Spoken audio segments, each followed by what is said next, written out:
Hello दोस्तों। Jam का exam pass में आ रहा है, तो आप फुल सिलेबस टेस्ट दे रहे होंगे, तो उसके लिए क्या क्या चीज़ें ध्यान में रखनी चाहिए उसके बारे में थोड़ा डिस्कस करते हैं। तो हमारा मेन टाइटल यही है, जैम के पेपर को अच्छे से कैसे क्रैक करना है, कैसे फोड़ना है उसको। ठीक है, तो उसके लिए आपको क्या करना पड़ेगा, कम से कम 6 से 8 आप फुल सिलेबस टेस्ट दे दो। ठीक है, कितने टेस्ट देने हैं आपको? 6 से 8 फुल सिलेबस टेस्ट देने हैं। ठीक है, अब टेस्ट का जो ड्यूरेशन है, हो सकता है वो 3 से 6 हो सकता है वो 2.5 से 5.5 हो। तो जैसे टाइम टेस्ट की टाइमिंग है उसी समय आपको टेस्ट देना है।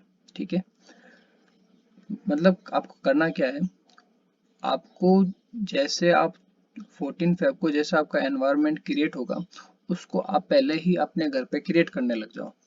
उससे क्या होगा, आपका माइंड, आपकी बॉडी उस चीज को, उस सिचुएशन को अडेप्ट कर चुकी होगी।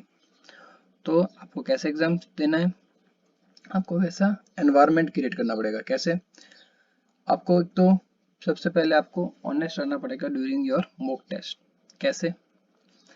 आप किसी क्वेश्चन में अटकते हो, मान लो किसी आप चीज का आपको फॉर्मूला रिमाइंड नहीं कर पा रहे हो, याद नहीं कर पा रहे हो, तो क्या करोगे, आप किसी अपने नोट्स में देखने लग जाओगे।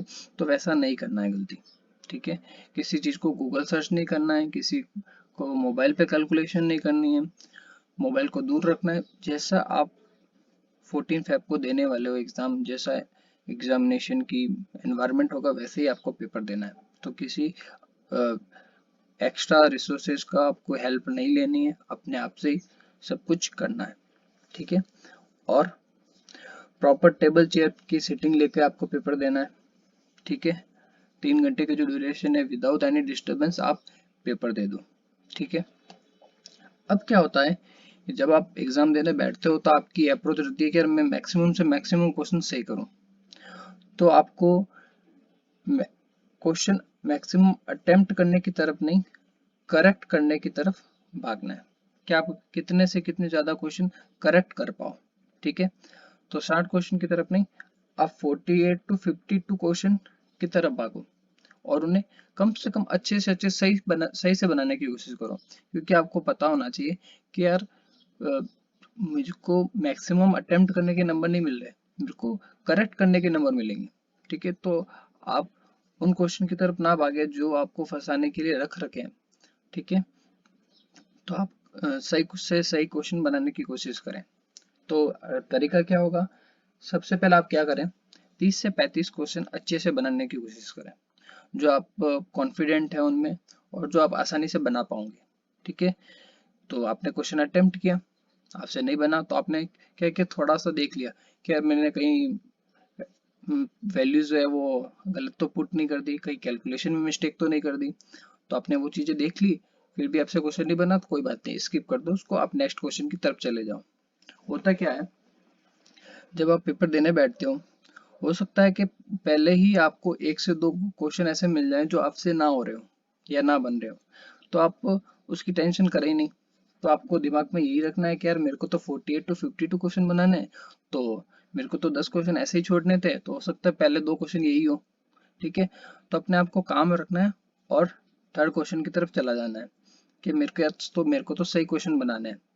हो सकता है वो पहले के 50 हो सकता है वो लास्ट, मतलब कोई भी 50 क्वेश्चन सही बनाना है मेरे को।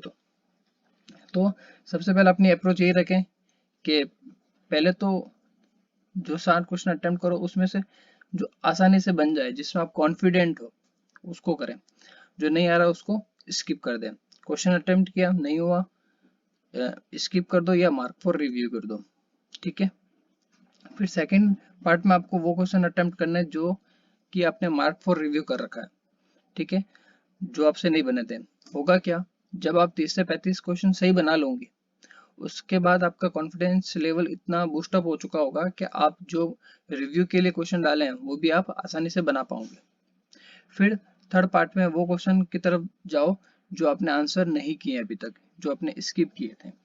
ठीक है, अब पेपर की ड्यूरेशन आप जो वहां पे राइटिंग पैड आपको देंगे वाइट पेजेस का, 10 से 12 पेजेस होंगे, तो उसका जो राइटिंग पैड होंगे आप उसी को ही यूज करें। ठीक है, और साइंटिफिक कैलकुलेटर यूज करें जो कि आपको स्क्रीन पे मिलता है। यदि आप हार्ड कॉपी में टेस्ट दे रहे हैं तो आपका जो साइंटिफिक कैलकुलेटर होता है उसको यूज करें, ठीक है, मोबाइल के कैलकुलेटर को यूज नहीं करना है, ठीक है। How to deal with section, जो आपके सेक्शन होते हैं, section A, section B, section C, उसको कैसे अटेम्प्ट करना है। तो मैं पहली एडवाइस तो ये दूंगा, जिस तरह से अभी आप पेपर दे रहे हैं आप बिल्कुल एग्जैक्ट उसी तरह से पेपर दें, इसमें कोई फेरबदल की आवश्यकता नहीं, यदि आपको अच्छे से रिजल्ट मिल रहे हैं तो। मैंने कैसे अटेम्प्ट किया था, तो सबसे पहले सेक्शन ए को अटेम्प्ट कर लें क्योंकि वो इजियर होता है, तो इजियर से अपन को हार्ड की तरफ जाना है, ठीक है। फिर सेक्शन सी को अटेम्प्ट, फिर सेक्शन बी की तरफ जाना है, तो मतलब पहले सिंगल करेक्ट करना है, फिर एनईटी की तरफ, फिर मल्टीपल चॉइस की तरफ, ठीक है। मतलब क्वेश्चन सही की तरफ जाना है, आपको करेक्ट करना है क्योंकि सेक्शन ए में इजियर क्वेश्चन होता है, तो सेक्शन ए से आपको जो कॉन्फिडेंस लेवल है वो बूस्ट हो जाएगा। फिर क्या करना आपको, जैसे ही आप टेस्ट देते हो, जैसे मैंने आपको कहा 7 से 8 आपको मॉक टेस्ट देने हैं, तो आपने टेस्ट दिया, उसके बाद क्या करो, एक 10-15 मिनट का आप ब्रेक ले लो। उसके बाद देखो आपने कौन कौन से क्वेश्चन सही बनाए हैं, सही बनाए उसको, जैसे मान लो आपने 50 क्वेश्चन अटेम्प्ट किए, उसमें से आपके कोई 40 क्वेश्चन सही हो रहे हैं, तो 40 क्वेश्चन सही हो गए तो उसको नहीं देखना है। अब आप जाओ अपने उन 10 क्वेश्चन की तरफ जो आपने इनकरेक्ट किए, इनकरेक्ट क्वेश्चन को अपने अपने आप का जो सॉल्यूशन प्रिपेयर करो, ठीक है। सॉल्यूशन प्रिपेयर किया तो उससे आपको अपनी खुद की गलती अपने सामने दिखेगी कि यार मैंने ये गलती की है, तो मेरे को इसको रिपीट नहीं करना, तो मैं क्या करूं, जो नेक्स्ट टेस्ट के लिए जो आप राइटिंग पैड यूज करने वाले हो उस पे ही लिख दो कि यार मेरे को ये गलती नहीं करनी है। जैसे हो सकता है कि आपने टेस्ट देने बैठे, आपने बहुत सिली मिस्टेक कर दी है कैलकुलेशन के अंदर, आपको आर की वैल्यू जूल में पुट करनी थी, आपने किसी और में पुट कर दी है, तो बहुत सिली जो मिस्टेक करते हो वो आप नेक्स्ट राइटिंग पैड पे लिखते चले जाओ, ठीक है। हो सकता है आपने करेक्ट की जगह इनकरेक्ट पढ़ लिया हो, किसी ने कैलकुलेशन मिस्टेक की हो, किसी ने आंसर आया अच्छा हो, आंसर आया करेक्ट हो, लेकिन जो आप सेलेक्ट करना था वो गलत कर दिया। तो जो जो आप मिस्टेक्स कर रहे हो सबकी इंडिविजुअल की इंडिविजुअल मिस्टेक्स होगी, तो आप राइटिंग पैड पे लिखते चले जाओ, ठीक है। उससे क्या होगा, आप उस नेक्स्ट टेस्ट में जो बैठोगे उससे पहले इस चीजों को देख लो, और नेक्स्ट टेस्ट में जब बैठोगे तो वो ये गलतियां रिपीट नहीं करनी है, बस दिमाग में यही रखो। अब आपको क्या करना है, जो आपके 3 आवर की ड्यूरेशन होगी उसमें अपने आप को बहुत काम रखना है, ठीक है। काम रखने का मतलब क्या है, यदि आपके पहले 3 क्वेश्चन नहीं हुए तो शांत रहना है, कोई बात नहीं, आप क्वेश्चन सही करने के लिए आए हो।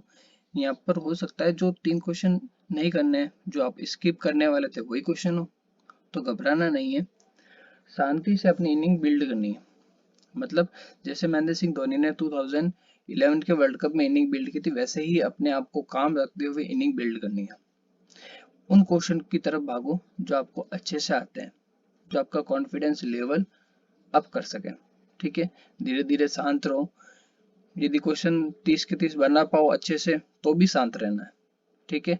शांत रहना एक बहुत यूनिक प्रॉपर्टी है, जो आप आगे के जो प्रोग्राम है, जो आपने माइंड जो आपने प्रोग्राम सेट कर रखे उसमें भी हेल्प करेगा। तो 30 क्वेश्चन बना लिए, शांत रहो, अब उन क्वेश्चन की तरफ भागो जो आपसे नहीं बन पाए थे, तो आपको कॉन्फिडेंस लेवल अप हो चुका होगा, तो आप वो भी अच्छे से कर पाओगे, है ना। जो नहीं बन रहा था वो आप देखोगे कि यार वो भी क्वेश्चन जल्दी से बन जाएगा, एकदम सेकेंड अटेम्प्ट में ही बन जाएगा, ठीक है। तो शांत रहना है पूरी 3 आवर की ड्यूरेशन में, किसी से झगड़ा नहीं करना है टेस्ट की ड्यूरेशन, और टाइम पर सेंटर पहुंचना है, जो भी छोटी छोटी चीजें हैं अपने आप को काम रखना है, और एग्जाम के ड्यूरेशन दिन होगा उसमें ज़्यादा कुछ पढ़ना नहीं है, अपने आप को लोड नहीं डालना है, एकदम अच्छे माइंडसेट के साथ पेपर देना है, ठीक है। तो जितना आप मॉक टेस्ट दोगे वैसा एनवायरनमेंट क्रिएट करोगे, तो आपको एग्जामिनेशन के दिन उतनी ही ज़्यादा हेल्प मिलेगी, ठीक है। ये 10 मिनट की वीडियो है, तो आप इसको देखें और अपने मोबाइल को स्विच ऑफ कर दें और आसानी से बस पढ़ते रहें, रिवीजन करें, क्वेश्चन करें, और अपने मिस्टेक्स को लिखते रहें और इम्प्रूव करते रहें। रैंक की तरफ मत भागे, आपके जो भी रैंक आ रही है उसको बस जहाँ जहाँ मिस्टेक्स कर रहे हो वो देखते जाओ, ठीक है। Okay, best of luck for your exam.